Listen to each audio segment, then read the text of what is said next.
Radhe Radhe guys, welcome back to my channel Radhe Krishna Barsa Jaiswal. तो आप सभी कैसे हो? कान्हा जी की कृपा से आप सभी ठीक होंगे। गाइस, भाद्र मास के शुक्ल पक्ष में परवर्तनी नाम की एकादशी मनाई जाती है। तो आइए जानते हैं कि 2024 में परवर्तनी एकादशी कब है और इसकी व्रत कथा के बारे में।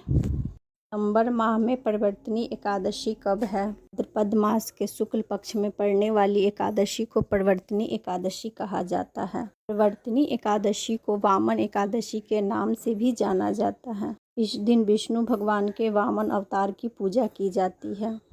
शास्त्रों में माना गया है कि इस एकादशी पर श्री हरि शयन करते हुए करवट लेते हैं, इसलिए इस एकादशी को परवर्तनी एकादशी कहा जाता है। इस बार एकादशी 14 सितंबर को मनाई जाएगी, दिन शनिवार को। तो आइए अब हम भाद्र मास के शुक्ल पक्ष की एकादशी परवर्तनी एकादशी की व्रत कथा सुनते हैं। तो कथा सुनने से पहले गाइस, हाथ में थोड़े से तिल और पुष्प जरूर से ले लें, क्योंकि खाली हाथ कथा बिल्कुल भी नहीं सुननी चाहिए। बोलिए विष्णु भगवान की जय, लक्ष्मी माता की जय, कृष्ण कन्हैया की जय, राधा माता की जय, लड्डू गोपाल की जय। जय जय श्री राधे, जय जय श्री राधे, जय जय श्री राधे। युधिष्ठिर ने पूछा, केशव कृपा करके बताइए कि भाद्र मास के शुक्ल पक्ष में जो एकादशी होती है उसका क्या नाम है, उसके देवता कौन है और कैसी विधि है? भगवान श्री कृष्ण बोले, राजन, इस विषय में मैं तुमको एक आश्चर्यजनक कथा सुनाता हूँ, जिसे ब्रह्मा जी ने महात्मा नारद जी से कहा था।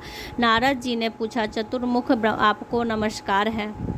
मैं भगवान विष्णु की आराधना के लिए आपके मुख से यह सुनना चाहता हूँ कि भाद्र मास के शुक्ल पक्ष में कौन सी एकादशी होती है। ब्रह्मा जी ने कहा, मुनि श्रेष्ठ, तुमने बहुत ही उत्तम बात पूछी है। क्यों ना हो, वैष्णव जो ठहरे भाद्र मास के शुक्ल पक्ष में एकादशी परिवर्तनी एकादशी के नाम से विख्यात है। उस दिन भगवान श्री हरि केशव की पूजा होती है। यह उत्तम व्रत अवश्य करने योग्य है। सूर्यवंश में मान्यधाता नामक एक चक्रवर्ती सत्य प्रतिज्ञा और प्रतापी राजश्री हो गए हैं। ये अपने औरस पुत्रों की भांति धर्म पूर्वक प्रजा का पालन करते हैं। उनके राज्य में अकाल नहीं पड़ता था, मानसिक चिंताएं नहीं सताती थी और व्याधियों का प्रकोप भी नहीं होता था। उनकी प्रजा निर्भय तथा धन्य धान्य से समृद्ध थी। राज्य के कोष में केवल न्यायोपार्जित धन का ही संग्रह था। उनके राज्य में समस्त वर्णों का आश्रमों के लोग अपने अपने धर्म में लगे रहते थे। मानधाता के राज्य की भूमि कामधेनु के समान फल देने वाली थी। उनके राज्यकाल में प्रजा को बहुत ही सुख प्राप्त होता था। एक समय किसी कर्म का फल भोग प्राप्त होने पर राजा के राज्य में 3 वर्षों तक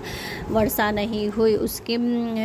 इससे उसकी प्रजा भूख से पीड़ित हो नष्ट होने लगी। तब संपूर्ण प्रजा ने महाराज के पास आकर इस प्रकार कहा। प्रजा बोले, श्रेष्ठ, आपको प्रजा की बात सुननी चाहिए। पुराणों में मनीषी पुरुषों ने जल को नार कहा है। नार भगवान का अयन निवास स्थान है, इसलिए वे नारायण कहलाते हैं। नारायण स्वरूप भगवान विष्णु को सर्वत्र व्यापक रूप में विराजमान है। वे ही मेघ स्वरूप होकर वर्षा करते हैं। वर्षा से अन्न पैदा होता है और अन्न से प्रजा जीवन धारण करती है। निपुश्रेष्ठ, इस समय अन्न के बिना प्रजा का नाश हो रहा है, अतः ऐसा कोई उपाय कीजिए जिससे हमारे योगक्षेम का निर्वाह हो सके। राजा ने कहा, आप लोग का यह कथन सत्य है, क्योंकि अन्न को ब्रह्मा कहा गया है। अन्न से प्राणी उत्पन्न होता है और अन्न से ही जगत जीवन धारण करता है। लोगों में बहुधा ऐसा सुना जाता है कि तथा पुराणों में भी बहुत विस्तार के साथ ऐसा वर्णन किया गया है कि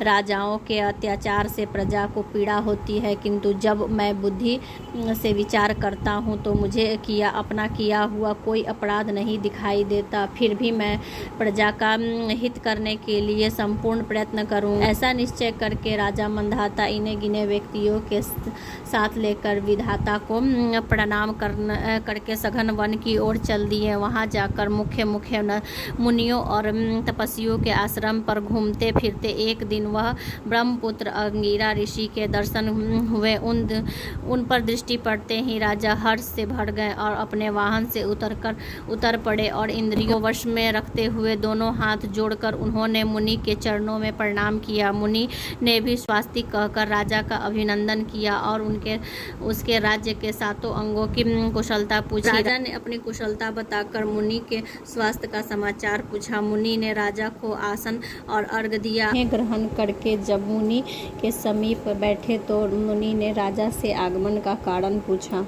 राजा ने कहा, भगवान, मैं धर्मानुकूल प्रणाली से पृथ्वी का पालन कर रहा था, फिर भी मेरे राज्य में वर्षा का अभाव हो गया है। इसका क्या कारण है? इस बात को मैं नहीं जानता। ऋषि बोले, राजन, सब युगों में उत्तम सतयुग है। इसमें सब लोग परमात्मा के चिंतन में लगे रहते हैं तथा इस समय धर्म अपने चारों चरणों से युक्त है। इस समय के युग में केवल ब्राह्मण ही तपस्वी होते हैं, दूसरे लोग नहीं। किंतु महाराज, तुम्हारे राज्य में एक शूद्र तपस्या करता है, इसी कारण मेघ पानी नहीं बरसाते। इसके प्रतिकार का यत्न करो जिससे यह अनाविष्ट का दोष शांत हो जाए। राजा ने कहा, मुनिवर, एक तो यह तपस्या में लगा है और दूसरे वह निरपराध है, अतः मैं उसका अनिष्ट नहीं करूँगा। आप उपयुक्त दोष को शांत करने वाले किसी धर्म का उपदेश कीजिए। ऋषि बोले, राजन, यदि ऐसी बात है तो एकादशी का व्रत करो। भाद्र मास के शुक्ल पक्ष में जो परिवर्तनी नाम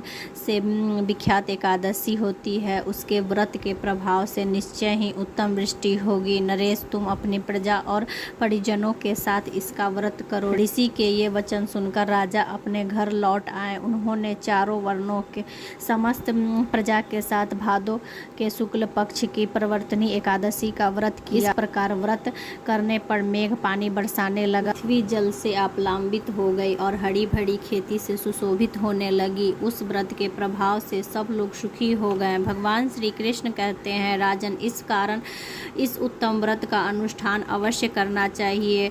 परिवर्तनी एकादशी के दिन जल से भरे हुए घड़े को वस्त्र में ढककर दही और चावल के साथ ब्राह्मण को दान देना चाहिए।